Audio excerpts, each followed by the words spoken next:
जिन लोग रुद्राक्ष महोत्सव में नहीं जा पाए थे, जिनकी टिकट नहीं हो पाई थी या भीड़ की वजह से जो रुद्राक्ष महोत्सव में नहीं जा पाए थे, उनके लिए एक बहुत बड़ी खुशखबरी गुरुजी ने दी। गुरुजी ने बताया कि अब से रुद्राक्ष पूरा वर्ष बटेगा। अब जब चाहो तब जाकर रुद्राक्ष प्राप्त कर सकते हो। आपको कुछ भी ले जाने की ज़रूरत नहीं है। आपको रुद्राक्ष प्राप्त करने के लिए कुछ भी दिखाने की ज़रूरत नहीं है। बस आप सीहोर कुबरेश्वर धाम जाकर बाबा का प्रसाद मांगोगे तो आपको रुद्राक्ष मिल जाएगा। श्री शिवाय नमस्तुभ्यम। आप सभी शिव भक्तों को मेरा प्रणाम। हर हर महादेव।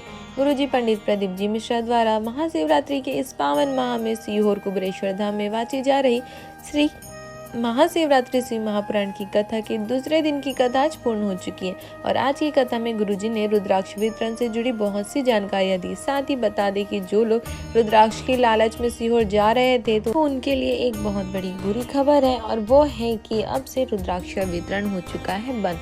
भक्तों की बहुत ज़्यादा भीड़ होने के कारण, व्यवस्था में रुकावट आने के कारण और कुछ दुर्घटनाएं हो जाने के कारण रुद्राक्ष का वितरण अब हो चुका है बंद। यानी आज से रुद्राक्ष का वितरण नहीं हो रहा है। साथ ही आज की कथा में गुरुजी ने रुद्राक्ष से जुड़ी बहुत सारी जानकारियां दी, जिसका वर्णन हम आपको आज की इस वीडियो में करेंगे।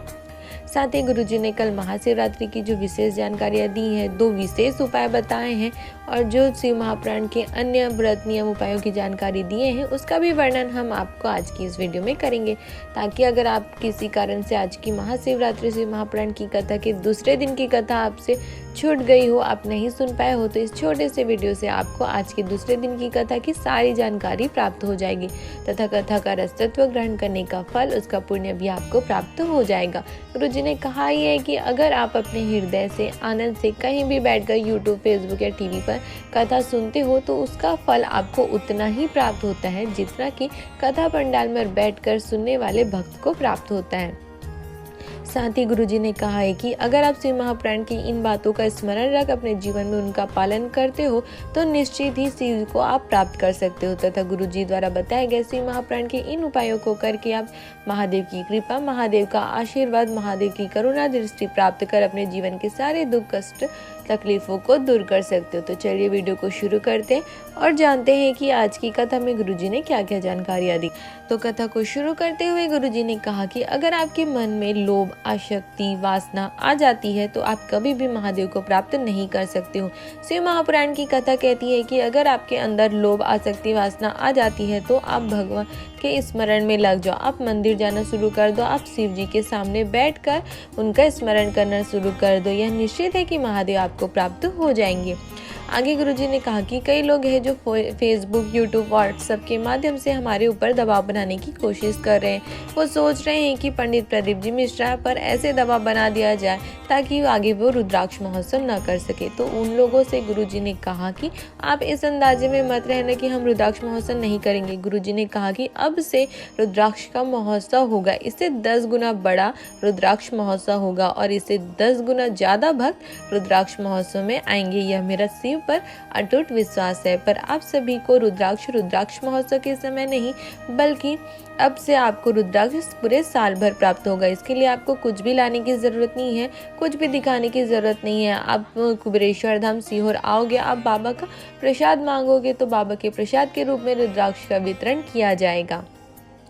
कथा में आगे गुरुजी ने कहा कि हमारे सनातन धर्म में नियम है कि जिस प्रकार भोजन की थाली में जब तक तुलसी का जल नहीं होता है तब तक उसे भगवान नारायण स्वीकार नहीं करते, उसी प्रकार शिव महापुराण की कथा कहती है कि जिस व्यक्ति के गले में रुद्राक्ष की माला नहीं होती है उसे महादेव स्वीकार नहीं करते। इसलिए आपको रुद्राक्ष की माला अवश्य पहनना चाहिए। अगर आप पूरी रुद्राक्ष की माला नहीं पहन सकते हो तो आपके गला में जो भी माला पहने हुए हो, सोने की या कोई भी दूसरी माला, तो आप उसमें एक छोटा सा रुद्राक्ष बांध सकते हो। गुरुजी ने कहा कि कई लोग कहते हैं कि गुरुजी रुद्राक्ष से क्या होता है, तो इस पर गुरुजी ने कहा कि आप गीता प्रेस की शिव महापुराण की बुक लाकर पढ़ो, स्कंद पुराण पढ़ो, पद्म पुराण पढ़ो, तो आपको रुद्राक्ष के महत्व के बारे में पता चलेगा। आगे गुरुजी ने कहा कि शिव जी के मंदिर में ऐसे कोई भी नहीं चला जाता है। शिव जी के मंदिर में वही जा पाता है जिनके हृदय में, दिल में शिव का मंदिर बन जाता है, वही शिव जी के मंदिर जा पाता है। और जिसे महादेव चाहते हैं, जिसे महादेव बुलाते हैं, जिस पर महादेव की कृपा होती है, वही व्यक्ति, वही भक्त ही शिव जी के द्वार पहुंच पाता है। आगे गुरुजी ने कहा कि अगर आप सीहोर कुबेरेश्वर धाम कंकड़ संकर की भूमि में अगर आप अकेले हो, अकेले सो रहे हो, अकेले बैठे हो, तो आप बिल्कुल भी यह मत सोचना कि आप अकेले हो, आपके पास कोई नहीं है। पर अगर आपके पास एक कंकड़ भी है तो आप इतना याद रखना कि वो कंकड़ रूपी शंकर हमेशा आपके साथ है, हमेशा आपके पास है, आप अकेले नहीं हो। आगे गुरुजी ने कथा के पहले दिन गुरुजी ने शिव जी पर जल चढ़ाने का एक नया तरीका बताया।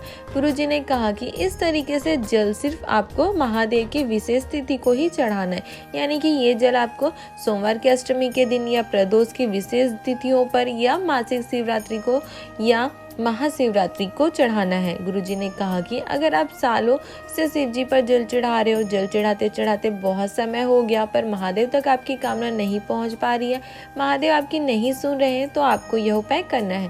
गुरुजी ने कहा कि शिव महापुराण की कथा कहती है कि अगर आप यह उपाय करते हैं, इस तरीके से शिव जी पर जल चढ़ाते हैं, तो अगर आपकी कोई भी कामना होती है, कोई भी मनोकामना होती है, वो पूरी हो जाती है।